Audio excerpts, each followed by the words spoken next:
سورۃ البقرہ کے اندر آیت نمبر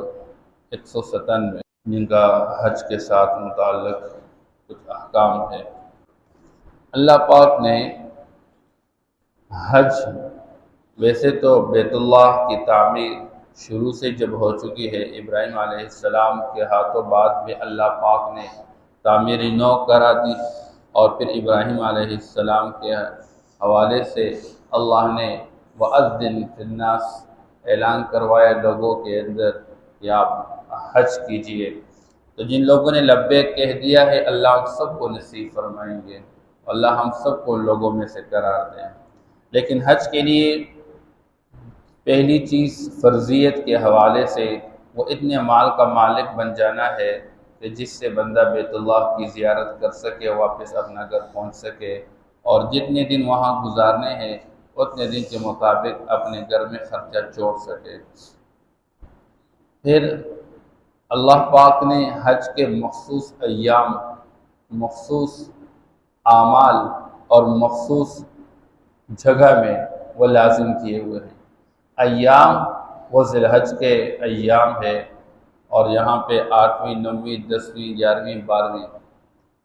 ان کے اندر بنیادی اعمال کیے جاتے ہیں، اور پھر اس کے لیے جگہ وہ بیت اللہ ہے۔ اور اعمال بنیادی طور پر آپ صلی اللہ علیہ وسلم نے فرمایا کہ حج عرفہ ہی کا نام ہے، وقوف عرفہ، کہ جو بندہ وقوف عرفہ کر چکا وہ حج کر چکا۔ تو اصل میں اعمال وہ احرام، اور پھر وقوف عرفہ، پھر وہ طواف زیارت ہے۔ لیکن بنیادی طور پر ایک مسئلہ تھا جس کو اللہ یہاں ذکر کرنا چاہتے ہیں، وہ یہ کہ حج قابل قبول بننے کے لیے کچھ اپنے اندر شرائط کا پایا جانا ضروری ہے، کہ اگر انسان چاہتا ہے میرا حج مقبول اور مبرور بن جائے،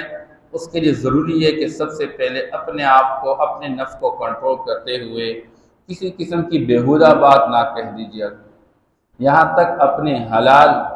زوجہ اس کے ساتھ بھی اس طرح کی باتیں نہ کرے جس کی وجہ سے رغبت وہ نفس کی خواہش کو پورا کرنے کی طرف چلے جائیں۔ اور پھر اس کے بعد اللہ فرماتے ہیں وَلَا فُسُوقَ، جہاں حرم کے اندر اللہ نے جن حلال چیزوں سے بھی منع فرمایا اس سے اپنے آپ کو بچا کے رکھنا۔ مثال کے طور پر شکار یہ حلال چیز ہے، لیکن شکار حرم کی حدود کے اندر اللہ نے منع فرمایا نہ کرے۔ ولا جدال، آپس میں لڑائی جھگڑا بھی نہ کرے، گالی گلوچ بھی نہ ہو، اور خاص کر حج کے موسم میں بندہ ایک دن کے سفر پہ چلا جائے، تھکاوٹ محسوس کرتا ہے، کسی کی بات سننے کے تیار نہیں، اور پھر بندہ اتنے بڑے سفر پہ چلے اور ایئرپورٹ کے لائنوں سے گزر جائے، اور پھر جہاز کے انتظار سے گزر جائے، پھر وہاں پہنچ کے اپنے مقام تک پہنچنا، پھر وہاں پہ بغیر سلائی کپڑوں کے وقت گزارنا جو کہ عام لوگوں کے لیے مشکل ہوتا ہے۔ ان سارے حالات کو دیکھ کر بندہ بعض اوقات وہ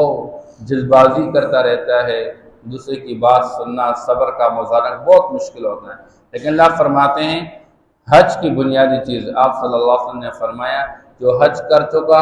اس حال میں کہ اس نے کوئی بیہودہ بات نہیں کی، کوئی گالی، کوئی جھگڑا نہیں کیا، اور یہ واپس لوٹ چکا، تو ایسا ہے جیسے کہ آج والدہ کے پیٹ سے اللہ نے اس کو دنیا کے اندر وجود عطا فرمایا، گناہوں سے بالکل پاک ہوتا ہے۔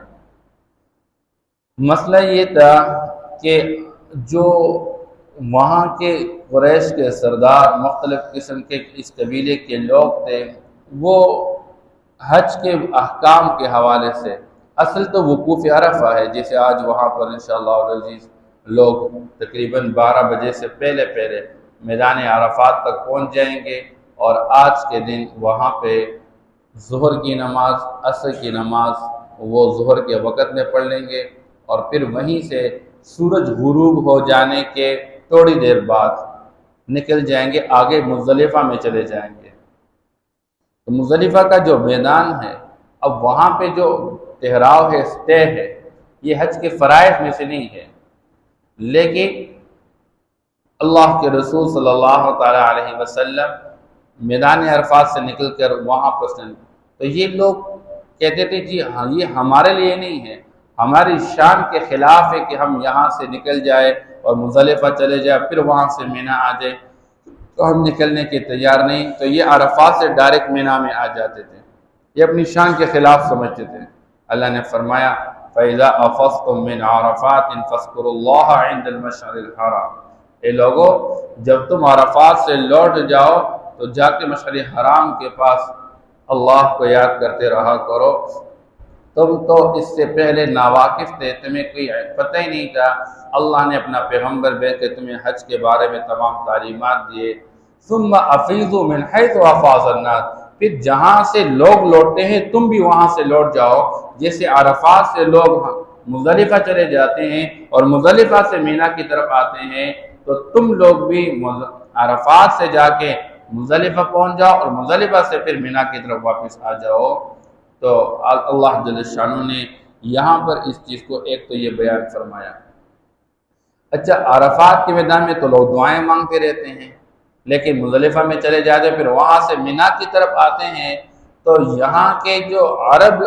قبائل ہوتے تھے وہ بیٹھ کے اپنے آباء و اجداد کی بہادریاں اور ان کے تذکرے کرتے رہتے تھے۔ اس لیے اللہ پاک نے فرمایا جب تم مینا میں پہنچ جاؤ فَإِذَا قَضَيْتُم مَّنَاسِكَكُمْ، اور تم اپنے حج کے تمام اعمال پورا کر لو، جسے کریں انشاءاللہ العزیز فجر کی نماز کے بعد، تھوڑی دیر ٹہرنے کے بعد، فجر کی نماز کے بعد لوگ مزدلفہ سے مینا کی طرف روانہ ہو جائیں گے، اور پھر انشاءاللہ کل حجاج کرام 3 بے ترتیب کام کریں گے۔ ایک تو جب مینا میں آئیں گے رمی جمارات کریں گے، شیطان کو پتھر ماریں گے، پھر اس کے بعد قربانی کریں گے، اس کے بعد حلق کریں گے، یہ 3 کام بے ترتیب حجاج کرام کرتے رہتے ہیں۔ اس کے بعد پھر طواف زیارت ہوا کرتا ہے۔ اگر کوئی بندہ مینا پہنچ کے پہلے طواف زیارت کرتا ہوگا کوئی مسئلہ نہیں، لیکن بعد میں یہ 3 کام بے ترتیب کرے گا، یا پہلے یہ 3 کام بے ترتیب کرے اور پھر طواف زیارت کرے۔ اب یہاں پہ لوگ جب مینا میں آ جاتے تھے تو مینا میں پھر لوگ ٹہرتے ہیں، پہلی رات، دوسری رات، پھر تیسری رات، تو یہ 3 دن قیام کرتے ہیں مینا میں۔ اب مینا میں اور تو کوئی کام نہیں، یہاں پر آ کے بس پھر 3 دن جو ہے رمی جمرات بنیادی طور پر کرتے رہتے ہیں۔ تو لوگ یہاں پر مجالس قائم کر کے گروپوں میں بیٹھ کے اپنے آباء و اجداد کے تذکرے کرتے رہتے تھے۔ اس لیے اللہ نے فرمایا تمہیں یہاں پر اپنے آباء و اجداد کے تذکرے سے زیادہ اللہ کا ذکر کرنا چاہیے، تم اللہ کا ذکر کرو۔ اس لیے یہ جو ہم تکبیرات پڑھتے ہیں یہ اللہ کے ذکر کو بلند کرنے کے لیے، اللہ اکبر لا الہ الا اللہ اللہ اکبر وللہ الحمد۔ مسلمان کا دل تو اللہ کے ساتھ لگا ہوگا، اس لیے اللہ کی بڑائی اپنے دل کے اندر، اسے عرب کے اندر چل پڑی، ایک میسج بھی چل پڑا ہوا ہے کہ اللہ وہ اکبر کہہ دو، اور کتنا کہہ دو کہ آسمان کی چوٹی تک پہنچ جائے، ان بادلوں تک یہ آواز پہنچا دو کہ اللہ اکبر لا الہ الا اللہ اکبر وللہ الحمد۔ اس لیے اللہ نے یہاں پر بنیادی چیز بیان فرما دی، اور پھر حجاج کرام ان کا سب سے بڑھ کر وہاں پر دعا کا اہتمام کر لینا۔ تو اللہ فرماتے دعا مانگنے میں 2 طرح کے لوگ، کچھ لوگ وہ جن کا آخرت کا کوئی تصور نہیں، حج تو کرتے رہتے ہیں، کیونکہ تو زمانے جاہلیت سے یہ پہلے بھی یہ رسم چلا آ رہا ہے، ابراہیم علیہ السلام کے زمانے سے یہ بات چلی آ رہی ہے۔ پھر کبھی کبھار یہ لوگ ننگے طواف کرنے کو بہت بڑی عزت سمجھتے تھے، اور جی مناسب نہیں جن کپڑوں کے اندر ہم جا کے گناہ کرتے اللہ کے گھر کی انہی کپڑوں کے ساتھ، اللہ نے فرمایا ایسی کوئی بات نہیں ہے، منع فرمایا آپ صلی اللہ تعالیٰ علیہ وسلم۔ بہرحال تو کچھ لوگ تو وہ تھے جن کو صرف دنیا چاہیے، اللہ فرماتے وہ صرف دنیا کے بارے میں اللہ سے سوال کرتے، ربنا آتنا فی الدنیا وما لہ فی الآخرۃ من خلاق۔ اور کچھ لوگ وہ ہیں جو دنیا میں بھی اللہ سے حسنہ اچھی زندگی مانگتے ہیں اور آخرت میں بھی اللہ پاک سے اچھی زندگی مانگتے ہیں، اور اللہ فرماتے یہی لوگ بہت بڑا حصہ لینے والے ہیں جن کو اللہ پاک یہ توفیق عطا فرما دے۔ اس لیے مسلمان کی کامل دعا یہ ہوتی ہے کہ ہمیں اللہ دنیا بھی اچھی عطا فرما دے اور آخرت بھی ہمیں اچھی عطا فرما دے۔ ہم دنیا میں بھی کسی کے محتاج اور کسی کے پابند نہ ہوں، اور آخرت کے اعتبار سے بھی ہم آزاد جنت کی مبارک نعمتوں والی زندگی گزاریں۔ اس لیے ہمارے آج کے حوالے سے جو بنیادی طور پر بات میں کرنا چاہتا ہوں وہ یہ ہے کہ کل انشاءاللہ العزیز اتوار کے دن ہمارا ذی الحجہ کی 9 تاریخ ہے، اور 9ویں تاریخ کے فجر کے بعد ہمارے تکبیرات کا آغاز ہوگا، اور وہ تکبیرات ہر نماز کے بعد ایک مرتبہ پڑھنا واجب ہے، اور یہ 9ویں تاریخ سے شروع ہو کے 9ویں، 10ویں، 11ویں اور 12ویں اور 13ویں تاریخ کے عصر کی نماز تک یہ تکبیرات ہم پڑھتے ہیں۔ ان دنوں کے اندر اللہ کی بڑائی کو خوب بیان کرنا ہے، اور مقصود کیا ہے کہ اللہ کا قرب حاصل ہو جائے۔ اس لیے ایک مرتبہ ان کلمات کو پڑھنا ہر نماز کے بعد یہ واجب ہے۔ تکبیرات جن کو کہتے ہیں تکبیرات تشریق، یہ ایام تشریق کے ساتھ تعلق رکھنے والے تکبیرات ہیں۔ آپ صلی اللہ تعالی علیہ وسلم نے ذی الحجہ کے حوالے سے بیان فرمایا کہ ان کے جو پہلا عشرہ ہے ذی الحجہ کا، اس کے اعمال اللہ کو بہت پیارے ہیں، اور اس کے اعمال اللہ کے ہاں عظمت والے ہیں۔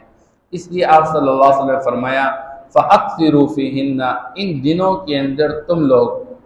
کثرت کے ساتھ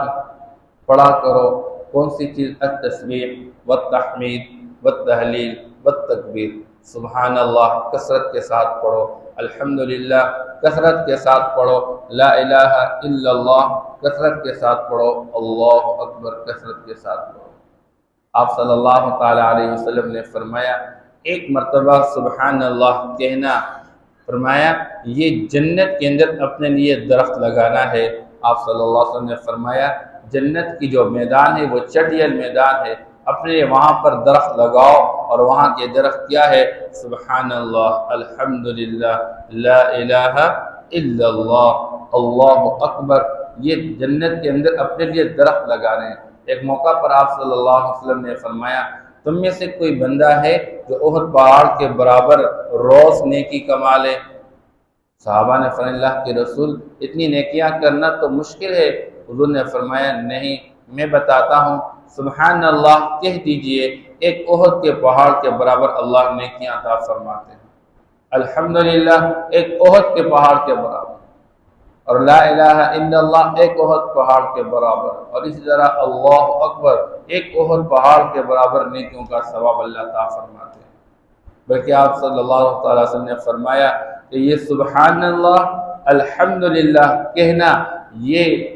میزان کو بھر دینے والی چیز ہے، نیکی کے اعمال کے ترازو کو بھر دینے والی چیز ہے۔ اس لیے آپ صلی اللہ تعالی علیہ وسلم نے ایک موقع پر فرمایا کہ جو بندہ روز ایک تسبیح سبحان اللہ پڑھ لیتا ہے، اللہ اس کو 100 عرب غلام آزاد کرنے کا ثواب عطا فرماتے ہیں۔ جو روز ایک تسبیح الحمدللہ یہ پڑھ لیتا ہے، اللہ پاک اس بندے کو اللہ کے راستے میں 100 گھوڑے